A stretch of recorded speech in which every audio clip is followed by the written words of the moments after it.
Hello friends, welcome to my video for the Crafty Meggy anniversary hop. Actually, it's called the Crafty Meggy's 5-year YouTubeversary. And this is the layout that I am scrap lifting from Megan.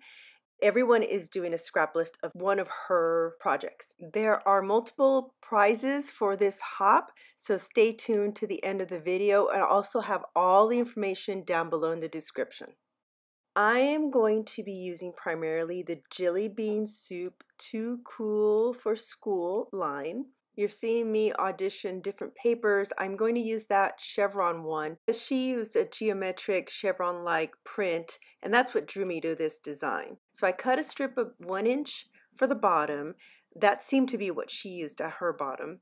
And I'm going to mat my photos. She used yellow, just a yellow plain paper, and at first I wasn't sure that I wanted to use yellow, so I cut these squares out of the 3 different pattern papers, but the photos weren't standing out, so I go ahead and cut some yellow, and I'm going to mat it with yellow. I hadn't exactly planned to copy her on that, but she was onto something because it really works. I do fit a little bit with the other pattern squares, and I will use them eventually, just not yet.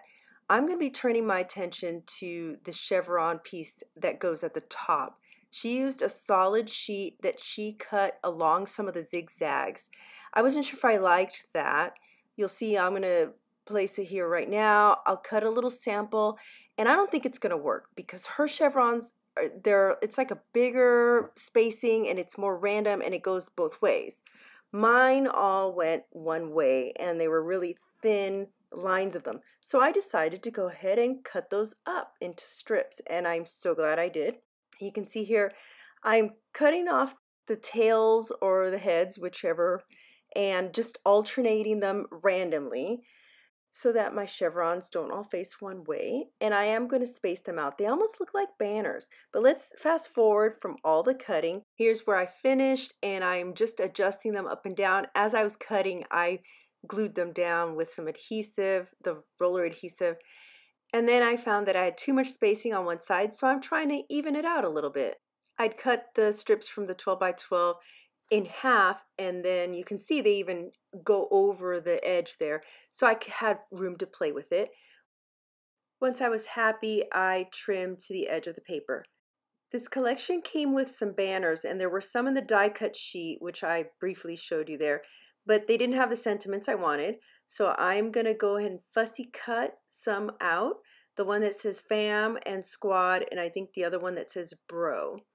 This first one, I started cutting right at the edge of the print, and then I decided I wanted to have some border around it because I thought it would look more like a die cut that way. And these were super easy to cut because it was all straight angles. I'll go ahead and fast forward again so we can come back to where they're all cut.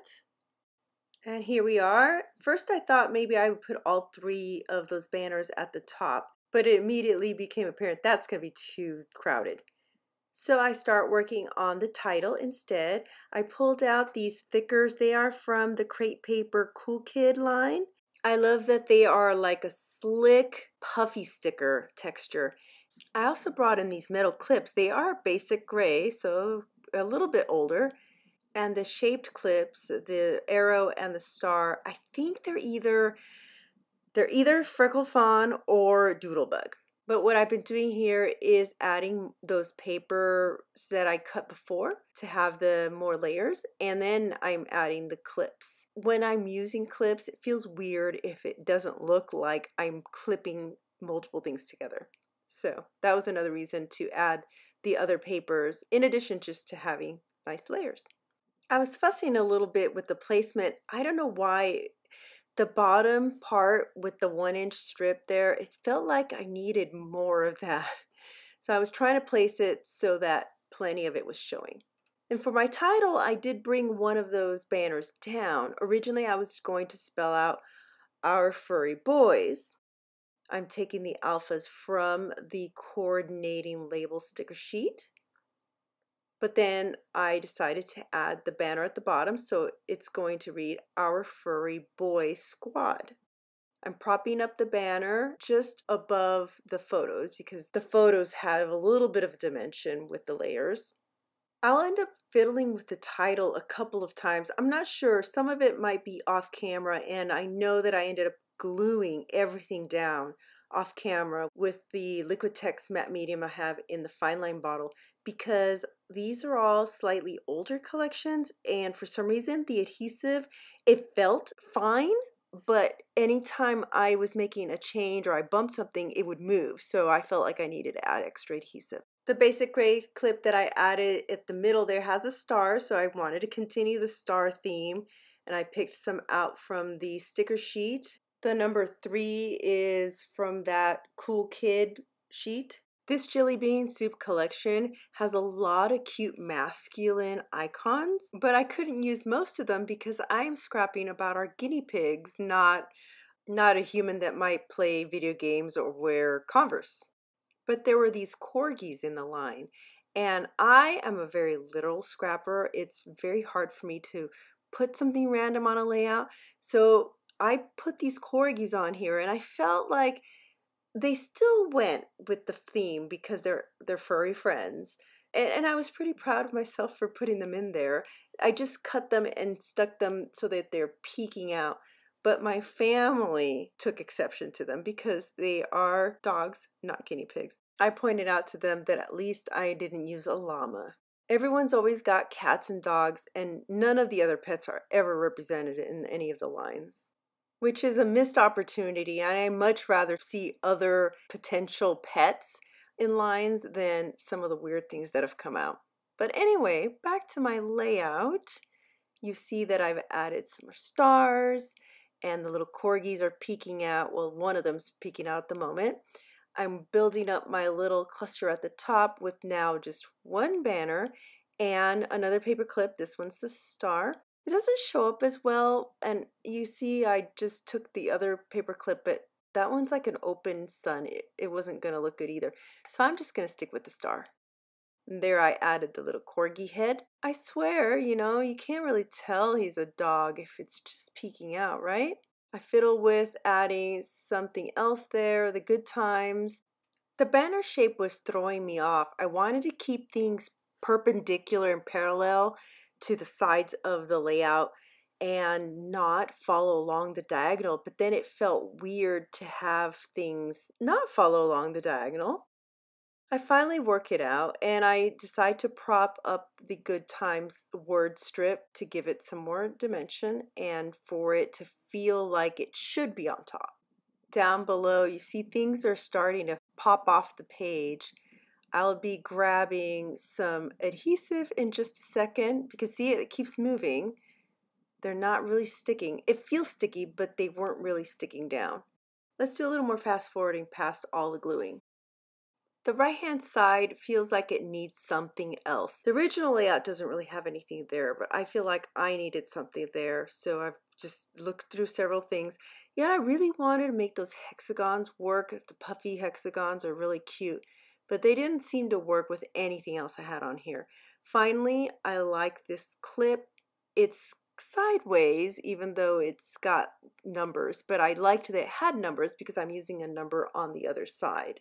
Dealing with a little bit of the adhesive issue, adding score tape now to some of my layers so that they really stick down, and moving the existing star that I had there before.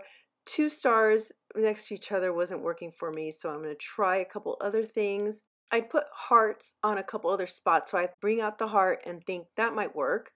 But before I settle on that, I try these homemade enamel dots, and they're striped. They're made from perler beads, and I made them years ago, but they were going to stand out too much and detract from the rest of the layout. I want something that's going up and down like the sequins in the original layout, and I will end up doing sequins. But first, I'm adding foam to the heart. It's a flat sticker, and I needed to prop it up because it wasn't laying quite right. I try the teeny star puffies from the collection, but again, where they're going to go, they were going to stand out too much. So I pulled out this mix of sequins. It's from Spiegelmom Scraps, and it's called Hexa Frost, and I have a couple of process videos showing you how I used this mix several times already. when I guest designed for Spiegel Mom Scraps back in November. I'll have the process videos pop up here.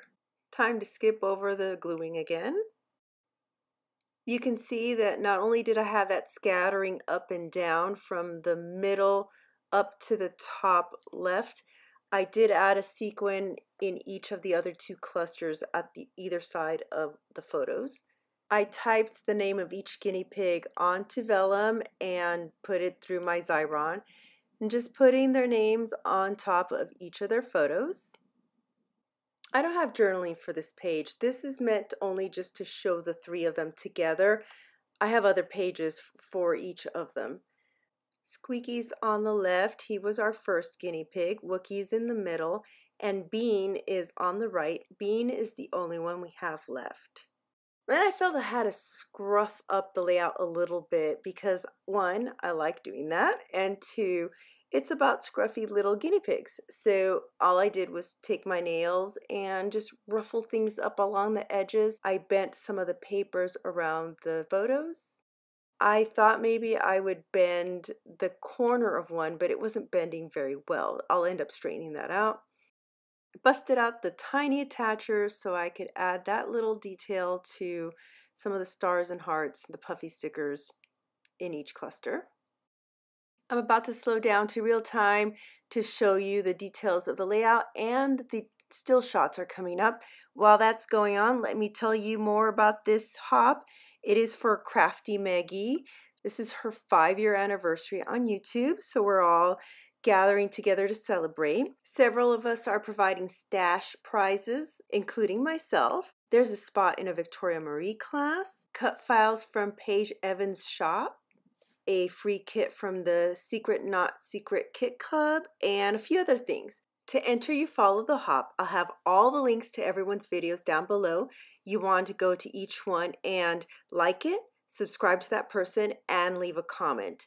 Meggy will be picking a whole bunch of winners in a couple weeks and doing a big announcement video. Thanks for joining us in celebrating Crafty Meggy's 5-year YouTubeversary.